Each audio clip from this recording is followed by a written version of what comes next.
Hello and welcome to another planning appeal case study video. I'm John Peters, and in this video I'm going to explain how we overcame a recent enforcement notice issued by Malvern Hills Council for our client.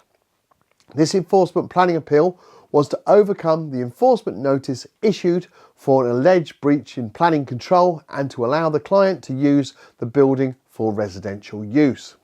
That was issued by the local authority, Malvern Hills Planning Department.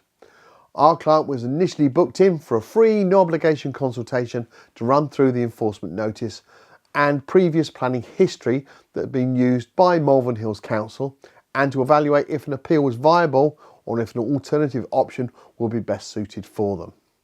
The free no obligation consultation, which in this case took around about 30 minutes, found that the case was viable for appeal to the Planning Inspectorate, taking the decision process away from Malvern Hills Council Planning Department. The enforcement notice was issued by Malvern Hills Council for the following reasons. Breach of condition 6 in the original planning permission that stated that the stables hereby permitted shall be used solely for private equestrian use and not for any commercial purposes or residential use. The stable block has been converted to living accommodation and is being used for residential use. One of the reasons for implementation of condition 6 was to protect the amenities of the area from inappropriate development, which is still relevant to the current policies of the South Worcestershire Development Plan.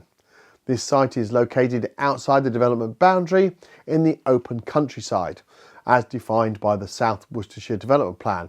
As such, the residential use is incompatible with the principles of the Sustainability Development Country 2 policies, which seeks to resist isolated homes in the open countryside. National Planning Policy Framework at paragraph 79 sets out that new isolated housing can be allowed in special circumstances, such as when there is essential need for rural workers to live permanently at or near their place of work. No essential need has been demonstrated. As such, it is contrary to policies. The residential use is also contrary to policies set out the need to minimise demand for travel and offer genuinely sustainable travel choices.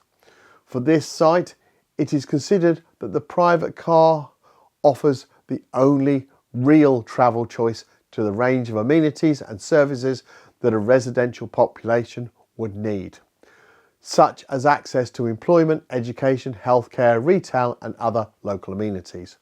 The Council does not consider that planning permission should be given for this unauthorised development because planning conditions could not mitigate the conflict with the development plan. The enforcement notice then stated that the client needs to cease the residential use of the building and remove all domestic paraphernalia from the land. The client was given 12 months to comply or 28 days to appeal. The planning inspector was allocated this case started by addressing matters concerning the notice and the fact the council had started a breach occurring within 10 years, and that although it was technically correct for a breach in planning control, but by virtue that the breach was in fact in relation to a change of use, and that to be residential use is 4 years. The inspector then stated, notwithstanding this, in response to the way the parties had presented their cases, I wrote to both suggesting that the notice would be clearer if it was framed differently, and I issued under section 171A-1A of the Act and the alleged breach of planning control corrected accordingly to a material change of use, as the appellant maintained that the change of use of the building occurred less than 4 years from the date of the notice, and there was no argument concerning immunity. I considered that there would be no injustice caused by the correction. I received the agreement from both counsel and the appellant. The inspector then identified that the main issues are whether the development is suitably located, having regard to the development plan and national policies for new housing and its proximity to facilities and services. During the inspector's decision, they noted that while the building is in the countryside where SWDP policies restrict new development, the National Planning Policy Framework identifies at paragraph 84 exceptions where certain circumstances apply. Paragraph 84C lists one of these exceptions where there would be a reuse of redundant or disused buildings and enhancement to the immediate setting. I have not, however, been made aware of any comparable policies within the SWDP that specifically refer to the reuse of redundant buildings for residential uses. The framework does not set out a definition of redundant or disused, but I consider the plan meaning to be no longer needed, no longer being used or useful. In the case of this appeal, the evidence supports the contention that the building complied with the description. National policy further promotes an ever-effective use of land in meaning the need for homes, particularly in the form of underused land and buildings and previously developed land. The framework glossary describes this as land which is or was occupied by a permanent structure, including the curtilage of the developed land. Although there is conflict with the development plan due to the location of the development outside of any development boundary as defined in the SWDP, there is support for the reuse of redundant rural buildings in the national policy and for previously developed land. Therefore, I give substantial weight to the framework as a material consideration in support of the appeal development. As part of the enforcement appeal, the appeal was made under grounds A. This is where the permission is requested as if it had been through a planning application. With enforcement planning appeals, experience does matter. Our team specialises in planning appeals. We handle over 2.5% of all planning appeals in England and Wales that are currently produced and submitted. And we start by producing a comprehensive and robust appeal statement that in this specific case covered 24 pages and was just over 4,600 words.